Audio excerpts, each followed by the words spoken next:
yo te había mostrado esto y había hecho esa enumeración de detalles para hablar justamente de los crímenes, y bueno, hablamos un poco de las mentiras también, pero de esos crímenes que haces mención junto a Hugo en el libro.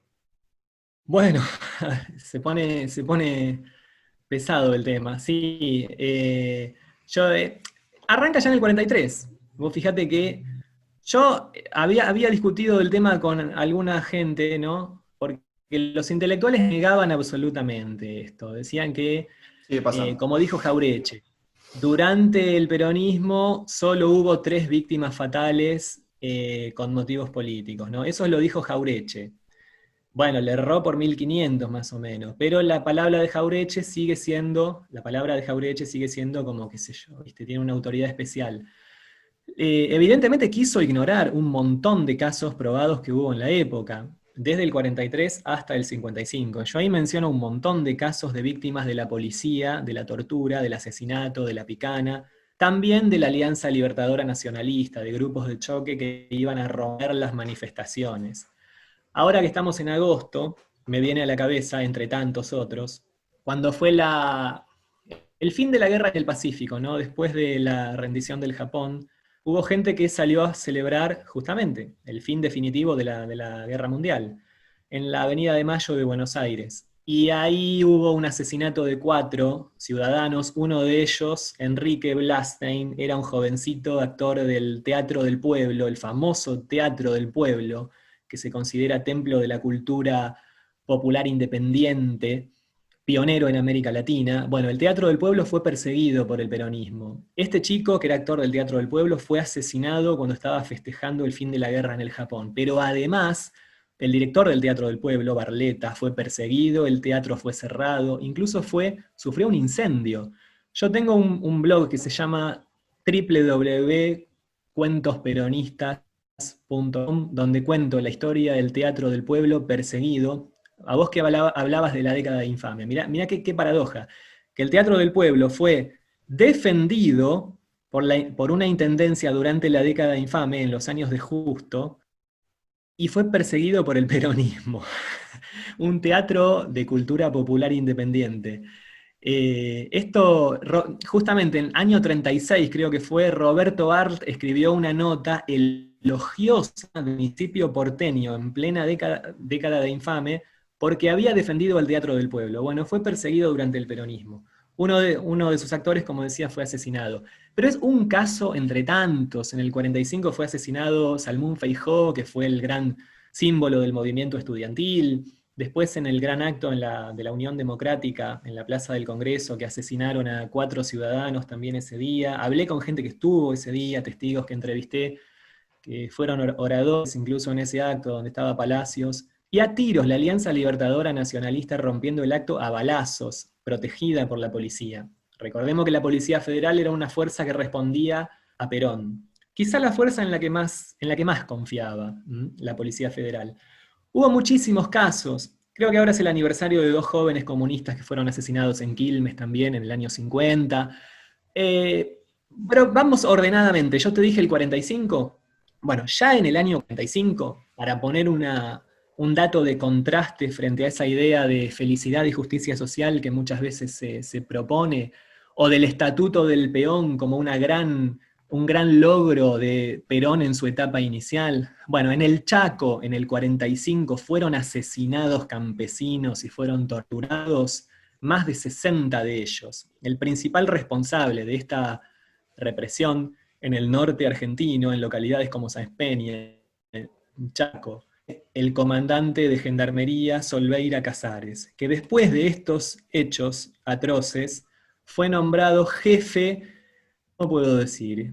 Una especie de jefe de inteligencia o jefe de aparato represivo de hecho de Perón. O sea, se convierte en un agente de inteligencia de Perón y pasa a ser el asesor policial número 1 de Perón. Eso está en su propia documentación. Él le escribe al ministro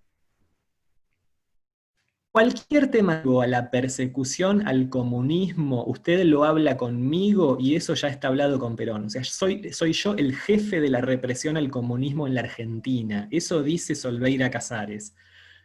tiene una enorme responsabilidad en estos hechos que yo estoy mencionando. De hecho, los que denunciaban en esa época la Liga por los Derechos del Hombre, los diputados radicales y demás, lo tenían muy referenciado como una figura central del aparato represivo. Y de hecho, bueno, él incluso ha tenido, ¿cómo decir?, participación directa en varios. O sea, además de tener un despacho en la Casa Rosada, iba, como decía el torturador Lombilla de la sección especial, a veces viene y pega si es necesario. La vinculación de la policía que torturaba con el poder político era total, ¿sí? Y por eso generaba tanto miedo también. Eso denunciaba la Unión Cívica Radical. El presidente Perón sabe perfectamente que en la calle Urquiza hay una cueva de torturas donde gente que respel agarra a hombres y mujeres trabajadoras de este país solo por hacer legítimas reclamaciones. Pero bueno, hay muchos, muchos más casos. Me acuerdo ahora también de, hablando de estudiantes, ¿no? Después están los casos de los trabajadores asesinados durante el peronismo, como Francisco Blanco y demás, pero ya que estábamos hablando de los estudiantes, me acuerdo de en la campaña electoral del 46, casos que invitamos chicos jóvenes de la Juventud Universitaria de La Plata, que hoy en día nadie los recuerda en la Universidad de La Plata. Uno de ellos era Jorge Bacmas. Bacmas era un estudiante de ingeniería, brillante, según dicen, militante muy comprometido de la Federación Universitaria, que estuvo en la toma de la Universidad del 45, que fue desalojada por la policía de Perón. Ahí estuvo Favaloro también. René Favaloro, el conocido René Favaloro, era militante estudiantil de La Plata y estuvo en la universidad cuando la policía de Perón lo desalojó a bastonazo. Favaloro fue encarcelado en el 45 como joven estudiante. Uno de los compañeros de la Juventud de La Plata, que era Jorge Bacmas, fue asesinado en la calle por negarse a gritar "Viva Perón", según contaron los testigos. No fue el único, no fue el único. Era Julio Rivelo el otro, que también era de la zona sur, creo que de Bernal.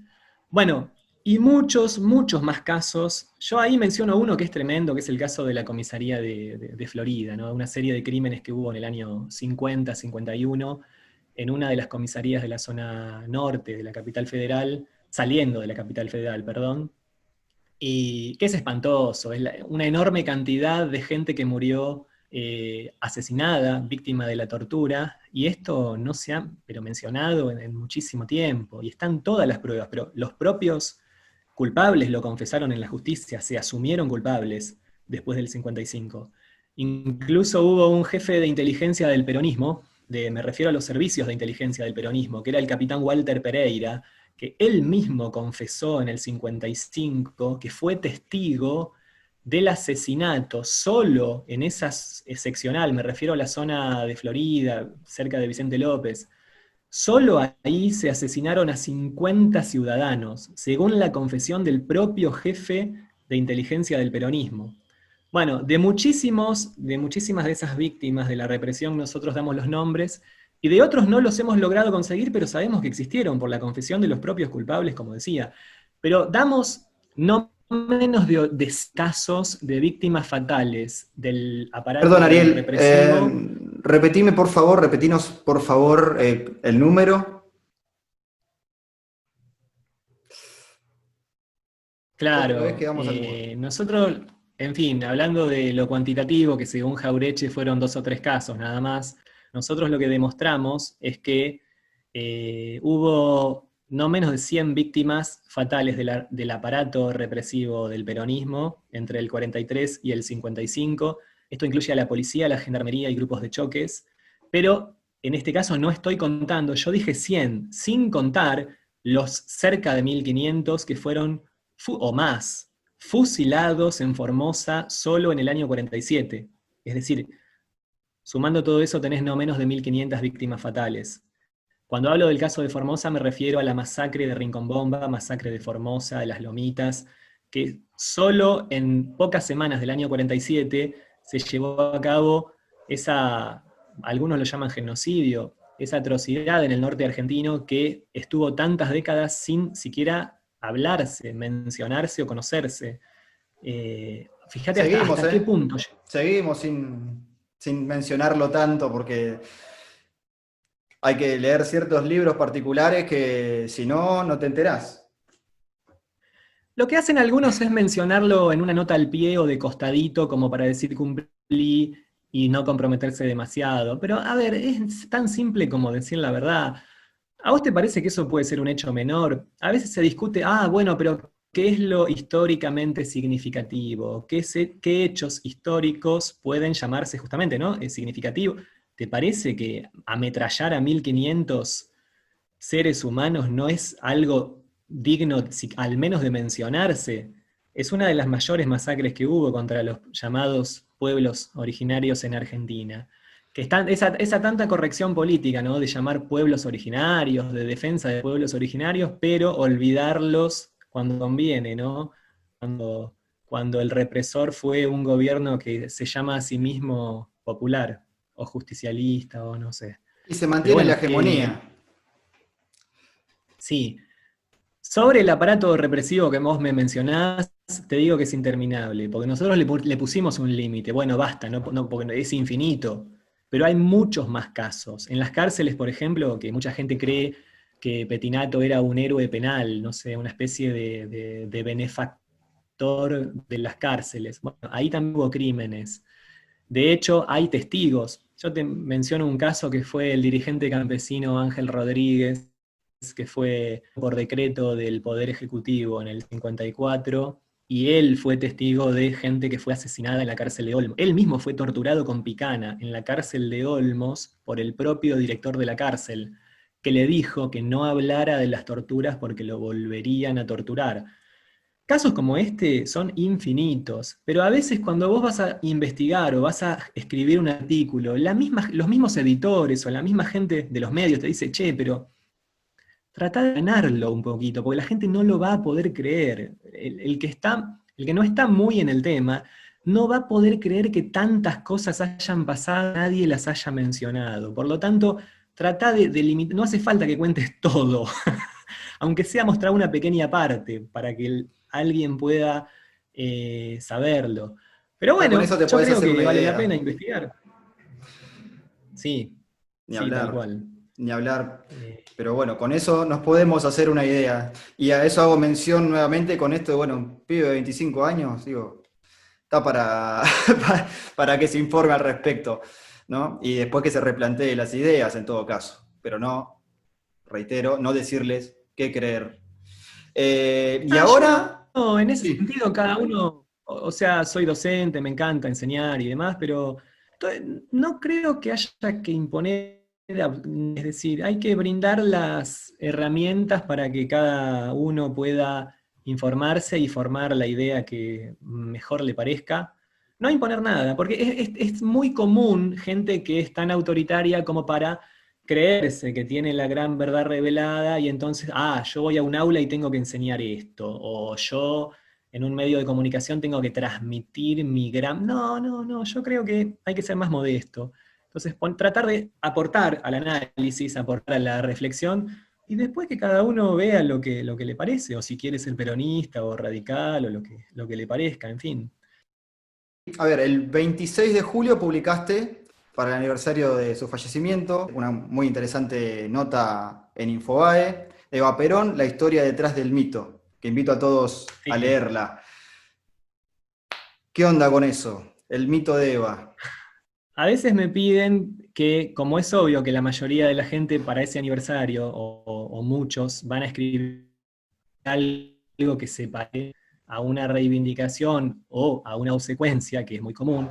Bueno, ¿qué tal si escribimos algo para acercarnos un poco a la persona pasional, con sus virtudes y defectos, sin limitarnos por la corrección política? Esa era mi idea de la nota. ¿Por qué poner una gran barrera que nos impida acercarnos más a la figura? Porque como ahí yo lo digo, a mí Eva, en realidad yo he sido más crítico de Perón que de Eva. Es decir, los libros míos se centran más críticamente en la figura de Perón o en el aparato que Perón creó. Y en cuanto a Eva, yo sinceramente tengo una simpatía hacia su persona en su etapa formativa. Esa cosa de aventura, de salir adelante, del pueblo, de la pobreza, de pelearla, las pensiones por donde vivió, el sueño de ser actriz. En fin, hay algo interesante de la figura de ella. Ahora, a partir del poder, bueno, ahí me permito la crítica. No quiero hacer una exaltación sencilla de su figura para que un intelectual me dé una palmadita en la espalda, como hacen muchos. No, vamos a acercarnos a la verdadera Eva. Ella estaba a favor de la represión, a favor de reprimir a trabajadoras que no estaban con ella, como pasó con las telefonistas, como pasó con obreras ferroviarias que fueron torturadas incluso en la cárcel, en la famosa cárcel de Petinato, que muchos los consideran un héroe. Bueno, pero es contradictoria, es pasional. Quizás es atractiva porque ella es más radicalmente pasional que Perón era una persona, si se quiere, más fría y calculadora en ese sentido, más estratégica, más ambiciosa incluso. Eva, de alguna manera, es una figura que se puede asimilar más a esa cosa de la mitología de los pobres y a una entrega sincera. Pero también está la Eva que le encantaba tener riqueza, y la mayoría de las cosas que ella dio se las sacó a otros, eso también es cierto.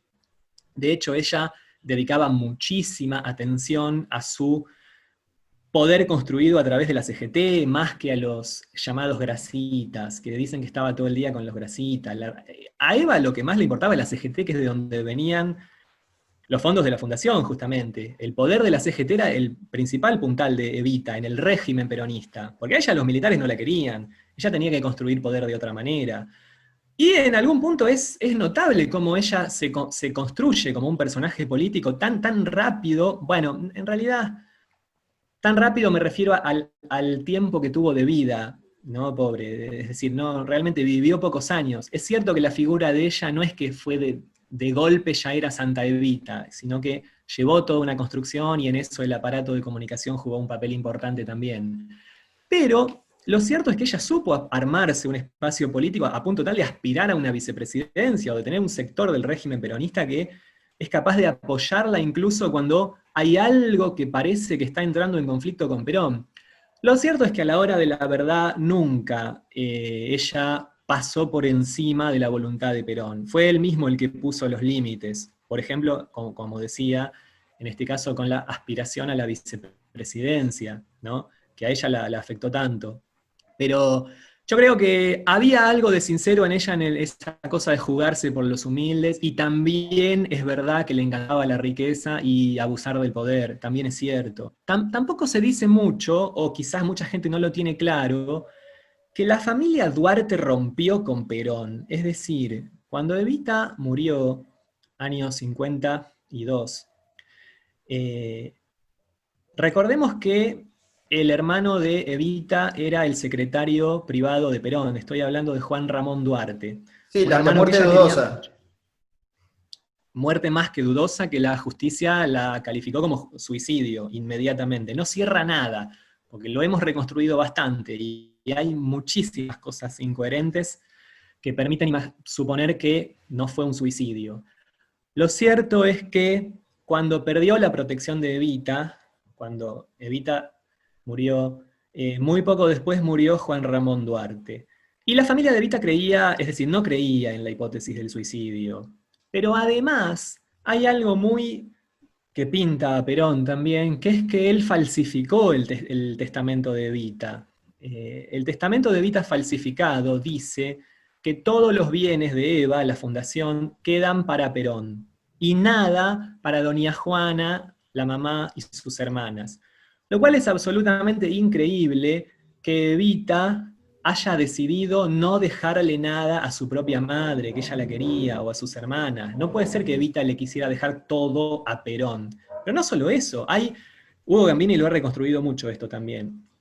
En ese documento hay una parte que es efectivamente el pulso de Evita escribiendo, y después hay otra parte adosada, que no es ella, que no es de ella, y donde justamente dice que le deja todo a Perón. Esto motivó un juicio de la familia Duarte contra Perón que duró muchos años y que finalmente se lo ganaron por falsificación del testamento de Evita para quedarse con toda la herencia. Ese juicio es ganado y finalmente la justicia determina que Perón tiene que pagarlo recién en la tercera presidencia. Vos fíjate hasta cuándo. Que es otra historia también eso, el modo en que le pagaron a las hermanas de... sea, eso, Pinta eso para es algo que llegó largo, hasta la... pinta para largo, porque van saliendo las ramas. ¿Sabés cómo hicieron? Eh, Perón había muerto ya, sin pagar nada. Él no les quiso pagar a las hermanas de Evita. La deuda le quedó a Isabel Perón, que sucedió a Perón en el 74. Y ella le quiso pagar con desvío de fondos de la ayuda social. Y eso fue un escándalo. O sea, quiso pagar el pleito que habían ganado las hermanas de Eva con fondos de la ayuda social. Isabel Perón. Bueno, en fin, hasta ahí llegó la historia de la herencia de Eva. Pero a lo que voy es que fue la vinculación de la familia Duarte con el poder, si bien a varios de ellos les permitió beneficiarse económicamente, como justamente a Juan Ramón Duarte, ¿no? A Evita también.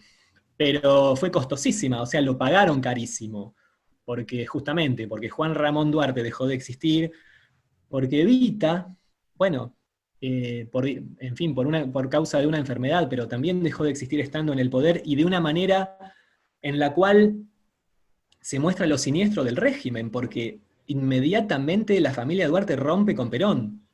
Era una relación bastante que se centraba en la cuestión del ejercicio del poder, más de lo que vos te podés imaginar como una cuestión familiar de otro tipo. O sea, yo creo que el centro de la vida de Perón era el poder, el uso del poder, y en algún aspecto logró llevar eso a Evita también. Me parece que Evita suele ser para mucha gente, incluso que no es peronista, más empática que Perón, por una cuestión de que se la considera como de una pasión más genuina que de un cálculo militar frío, ¿no?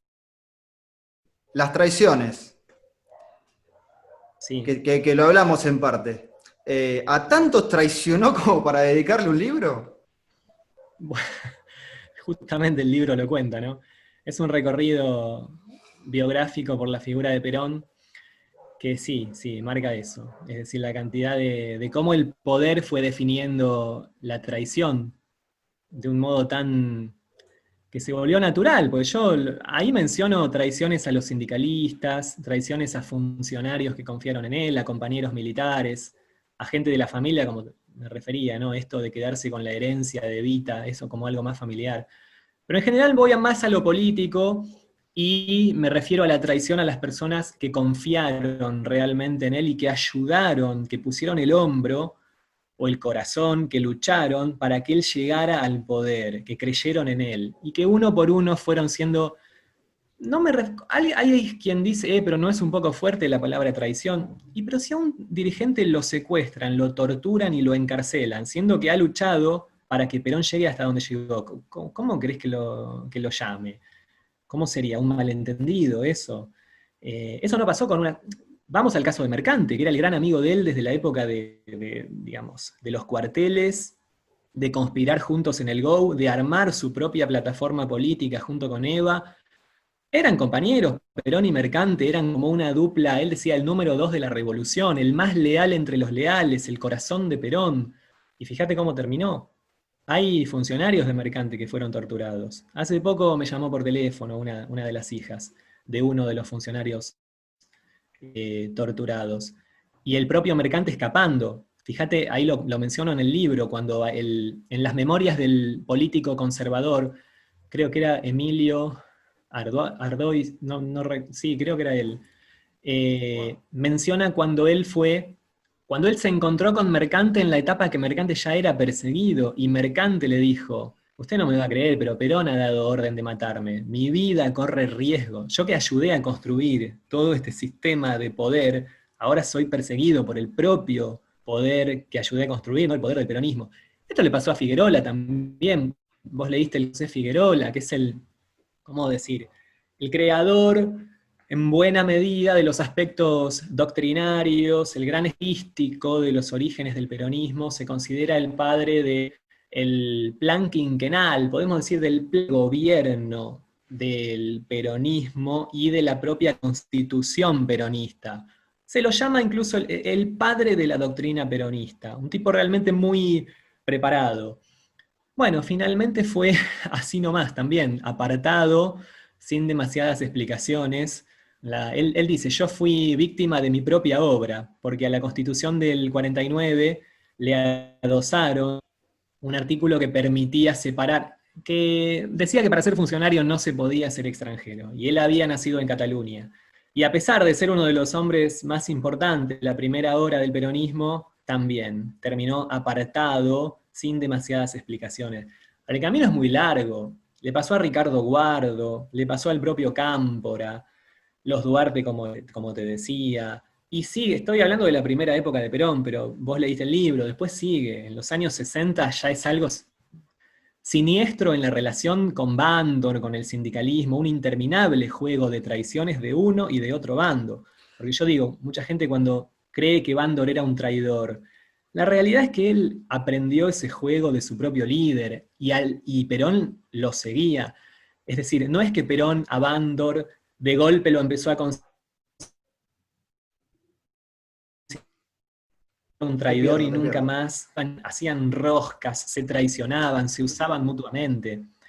De hecho, cuando lo mataron al Lobo Bandor, ya estaba reconciliado con Perón, había vuelto a reconciliarse. Hay una carta que lo muestra, que Perón ya le estaba pegando a la CGT de los argentinos y realzando nuevamente al viejo sindicalismo de Bandor y de esa gente, el poder de la Unión Obrera Metalúrgica. Pero sigue con los montoneros, sigue el caso de las Y traiciones. eso, sí, a eso te quería preguntar. A ver, ¿el mayor traidor se da en la tercera presidencia? Bueno, es difícil dimensionar en la historia del peronismo quién fue capaz de engañar más, digamos así. Pero bueno, es de alguna manera lo más costoso, porque después de la tercera presidencia de Perón, vos sabés lo que viene, bueno, viene Isabel y viene la dictadura militar. Y esos alumnos armados de Perón, como él los llamaba, estos jóvenes, estos alumnos, estos aprendices del gran maestro, aprendieron justamente que en política no hay que herir, sino que hay que matar, como ellos se lo escribieron así a Perón. Ellos dicen en un momento, a Bandor no lo mató el enemigo, no lo mató la CIA, lo matamos nosotros, lo mató el movimiento. Y fue justamente Perón quien nos enseñó, dicen los montoneros, que en política no hay que herir, sino que hay que matar. Es una lucha que no es de adversarios o una... No, no, no, es de enemigos, es algo más, llevar la política a un terreno más marcial, que es una locura también porque muchos montoneros venían de familias antiperonistas, de un buen pasar económico. Hay muchísimos casos. Es una época en que la Argentina había muy altos niveles de empleo, muy, pero muy superiores a los que hubo después. Y sin embargo, en esa Argentina, donde no era tan difícil conseguir trabajo, se produce ese intento tan radicalizado de matarse entre argentinos. Es realmente demencial. Y yo creo que al propio Perón se le escapa de las manos. A él le habían servido los montoneros de alguna manera, para golpear a la ortodoxia, para golpear a los gobiernos en la Argentina y para negociar un regreso al poder, pero se le fue de las manos a punto tal que, bueno, empieza justamente la última misión que tiene él es poner a la izquierda, y a la izquierda peronista o a la izquierda en general, reprimirla. Es decir, él usa la palabra exterminio, usa la palabra eliminar al adversario, los gérmenes patógenos, los gérmenes nocivos. En fin, ya comienza legal la triple A, el terrorismo de Estado. Algunos creen que no hay que llamarlo así, pero si secuestran a un tipo todos los días, y matan a un tipo todos los días, se van sumando 100, 200, 300, llegan hasta 1000, es algo sistemático. ¿Cómo se llama eso? Antes de Y la dictadura actos, estoy y hablando. actos, Ya actos, empieza, sí, actos empieza con Perón. terroristas. Sí, sí, por supuesto. Sí, sí. A ver, es un estado de violencia generalizado, es cierto. Es decir, nadie justifica, digamos, lo que hacían los montoneros muchas veces. Han inútilmente matado gente que vos decís, bueno, ¿a quién le sirve? O sea, ¿qué? ¿Los pobres van a vivir mejor gracias a esto? ¿Los trabajadores van a vivir mejor gracias a esto? Es una locura real. Y las consecuencias que trajo sociales para la Argentina fueron devastadoras. Hubo generaciones que nacieron en la pobreza que tardó mucho, hasta el día de hoy el país no logra recuperarse después de lo que nos pasó en los años 70. Y que muchas Tal, veces lo estudiamos como si fuera una panacea, algo tan heroico, algo que vale la pena reeditar. Reeditar para quienes quieren que los pobres sigan siendo pobres. no, ni hablar. Y en su momento, bueno, hablabas de exterminio. Isabel solicitó el exterminio en democracia, ¿no? Estamos hablando de Así una es. época que estábamos en democracia. Bueno, ahí está el tema de lo difícil que es en la Argentina establecer los límites entre los gobiernos democráticos y los que merecen ser llamados dictaduras, ¿no? Porque, en fin, si hablamos de asesinatos, de secuestros, de falta de respeto a las garantías individuales, se pone difícil realmente, ¿no? Es decir, ¿qué gobierno finalmente es democrático?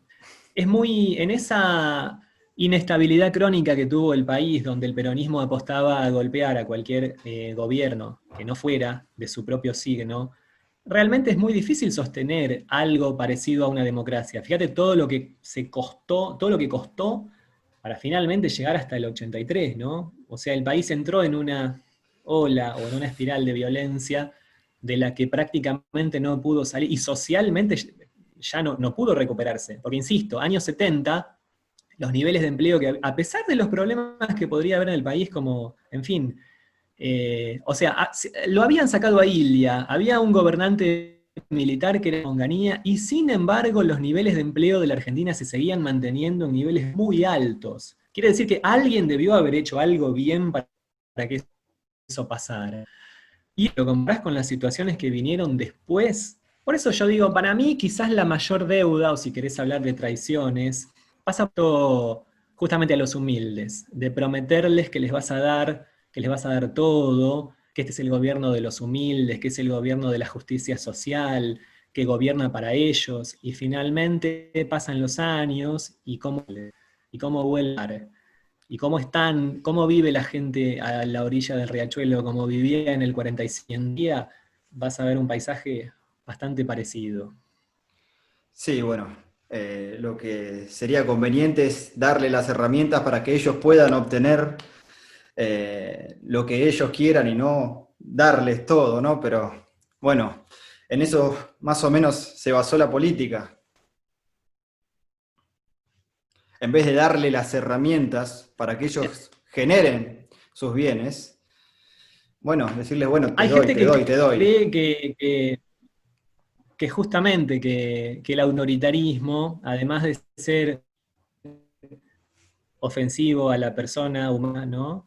Además es muy malo para la economía y esa es otra clave, ¿no? Porque, bueno, un gobierno que donde alguien concentra las decisiones y se cree un genio. Y nadie se anima a criticarlo, porque la dinámica del poder es esa, la obsecuencia, ¿no? Nadie se anima a criticarlo en serio. Persiste en las equivocaciones, en los errores, en cerrarse. Bueno, eso, eh, como te decía, es muy difícil corregir los rumbos de un gobierno cuando se persiste y se persiste en el error sin que se anime Y bueno, aparte controlar a la gente, porque vos pensás que la culpa de la inflación la tienen como en la época de Perón, ¿no? Los almaceneros. Hay que perseguir a los almaceneros porque suben, como si eso no fuera un fenómeno.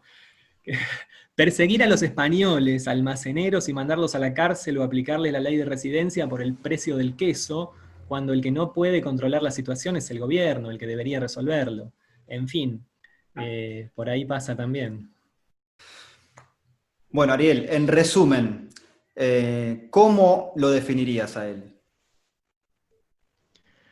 A mí no soy muy amigo de las definiciones que cierren, viste, un poco la discusión. Va a haber alguien que diga, bueno, fue un dictador, bueno, fue un demagogo, bueno, fue el gran caudillo de la Argentina.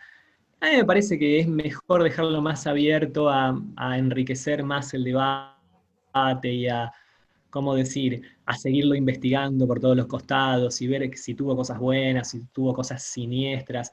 Pero es cierto que fue un gran embaucador, eso lo dicen la gente, las personas que lo conocieron. Una persona que sabía mentir muy bien, que tenía una gran habilidad para tratar a las personas, para deshacerse de las personas. Hay un periodista que decía, es increíble este tipo cómo tiene la facilidad para deshacerse de una persona cercana. Es una persona que vos lo tratás y es increíblemente simpática. tiene una gran simpatía, un gran conversador. Sin embargo, es capaz de deshacerse de una persona íntima como quien tira un trapo sucio. Eso decía el corresponsal. Hay mucha gente, muchos testimonios que han contado cosas similares. Por supuesto que están los otros, ¿no? Hay obras que son reivindicatorias de Perón, donde todos los militares que hablan ahí te dicen que era poco menos que Dios. Hay que nivelar las cosas, hay que ser más equilibrado. Pero, en fin, yo te diría gobernante. No, yo creo que mucha gente creyó legítimamente en él, pero que defraudó las principales aspiraciones, las principales promesas que él había hecho no fueron cumplidas. Lo digo así simplemente. Bien, y ya lo nombraste algo, pero para mí creo que va a ser lo más difícil, ¿no? ¿Qué tuvo de positivo? Bueno, de positivo, ahí está, sí.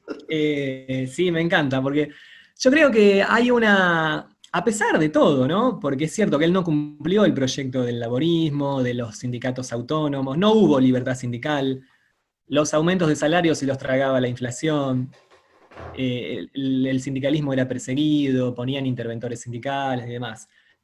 Sin embargo, es cierto que por lo menos quedó en mucha gente la sensación o la idea de que la justicia para todas las personas no es algo que puede esperar hasta el día de... No, no, no, no, es algo urgente y debe exigirse ya. Y no te puedes olvidar, por lo menos la idea de que hay que acordarse de los que menos tienen siempre, o cierta solidaridad que no la inventó el poco, que es algo muy tradicional de la Argentina, de los barrios de la Argentina, de reunirse, de club, de barrio, de sociedad de fomento, de trabajadores que se reúnen para hacer algo en común, para defenderse. Algo de eso ayudó también, por lo menos como idea quedó, ¿no? De cierta solidaridad. Por lo menos yo conozco muchas personas peronistas que son así, porque creen que Perón defendió un ideario parecido a ese y están dispuestos en fin, a darse una mano entre los humildes y a exigir, bueno, no, no, para que no vengan a prometernos que hay que esperar que se derrame la riqueza algún día, no, no, no, todas las personas necesitan atención urgente. Y otros rasgos que sirvieron para descontracturar la cultura, ¿no? Es decir, la irrupción de la cultura popular, de la música popular, en fin, esa suerte de democratización social que no llegó hasta donde muchos creen, pero que por lo menos, en fin, generó, como te decía, algunas cuestiones en la cultura. Como decíamos anteriormente, bueno, el mito. El mito ayudó a que se Sí. dieran estas cosas. Sí, pero como te decía, en definitiva, es bueno que los gobiernos sepan que por lo menos tienen que tratar de acordarse de los pobres. Porque, digo, es cierto que en la Argentina hubo cierta conciencia de que todos tenemos que reclamar. Siempre se dice que llegó a tener más democratización social en algún momento en relación a otros países, ¿no? Es decir, el pobre no es alguien que finalmente se desvirtúa, ¿no? Porque al final tanto hablar de justicia social, tanto hablar hasta por los codos de justicia social y finalmente la mitad del país está en la pobreza. Es una terrible paradoja, es cierto. Quizás hubo gobiernos que con menos cháchara crearon condiciones para que la Argentina resolviera los problemas sin violencia de otra manera. No, ni hablar. Justo te había perdido en un detalle. No sé si vos me llegabas a escuchar anteriormente. A ver, Eh, en el final del desarrollo. No te llegué a escuchar la última parte. claro, yo decía que es un poco paradójico, ¿no? Porque si bien es una idea que a mí me gusta, eso de la solidaridad social, de los lazos vecinales y demás, que habla de la historia de Avellaneda, como de tantos ciudades y barrios industriales. Sin embargo, fíjate que después de hablar tanto hasta por los codos de justicia social y justicialismo y por los pobres, desvirtuaron tanto la palabra, porque finalmente la mitad del país está en la pobreza y es un paisaje al que ya nos hemos acostumbrado, no ahora por la pandemia, esto ya viene así hace rato, y es algo a lo que nos acostumbramos, y sin embargo vivimos hablando, y tenés esos dirigentes que hablan hasta y docentes, intelectuales, que hablan hasta por los codos, que ellos están con la justicia social. Finalmente devaluaron la palabra, o sea, logran que nadie vea, porque de tanto hablar de justicialismo y tenemos el país que va encaminándose hacia una pobreza. Si antes nos creíamos que era un país con un nivel de integración importante dentro de América Latina, pareciera ir hacia otro lado. Ni hablar, ni hablar. ¿Algo que quieras agregar para contarle a la gente al respecto? ¿Algo que esté en proyecto? Sí, sí, estoy en algunas cosas que tienen que ver un poco con esto que te decía, porque yo rescato mucho la lucha del 17 de octubre, la lucha previa de los sindicatos y a quienes hicieron el 17 de octubre me parece algo muy legítimo como causa popular, a pesar de que Perón, en mi opinión, después logró defraudarlo. Pero tiene que ver con eso. A mí me apasiona el tema de esclarecer un poco más, ayudar a esclarecer un poquito más, un poco más, todo lo que fue el laborismo y el peronismo en sus orígenes, y cómo tan sinceramente mucha gente creyó en Perón, y cómo ayudó a organizar algo. Quiero decir que el peronismo podría haber sido más democrático si Perón hubiera escuchado un poco a estas personas que lo apoyaron, y un poco menos a los obsecuentes, los alcahuetes, los especialistas en traiciones y demás, que suele pasar en la política, ¿no? Los círculos áulicos del poder. Pero bueno, eso, y a los que están investigando, a los que se animan a dar un pasito, que vale la pena, y bueno, a seguir pensando. Buenísimo, Ariel. Un placer haber podido contar con vos en el programa. Sos una fuente confiable de consulta. Sos parte del legado de Hugo. Así que muchísimas gracias, además, por estar en esta riquísima charla. No, no, mil gracias a vos, la pasé bárbaro y me parece bárbaro que estés investigando y dando esta posibilidad para expresarme a mí y a otras personas, ¿no? Así que te mando un abrazo y te agradezco. Bien amigos, llegamos al final de esta segunda edición. Espero que la hayan disfrutado tanto como yo. Como dijimos durante la charla, ¿no? Que esta información sirva para unir, no para seguir dividiendo, en todo caso, para reflexionar. Sabemos que hubo manipulación, sabemos que se ocultó información, en todo caso, los que no caímos en esa, apostemos al consenso, ¿sí? No se olviden que debajo en la descripción voy a dejar la información de Ariel, junto con sus redes, su página, Cuentos Peronistas, mis redes. Obviamente les pido que se suscriban, que le den like a los 3 videos y nos vemos en la próxima. Muchísimas gracias.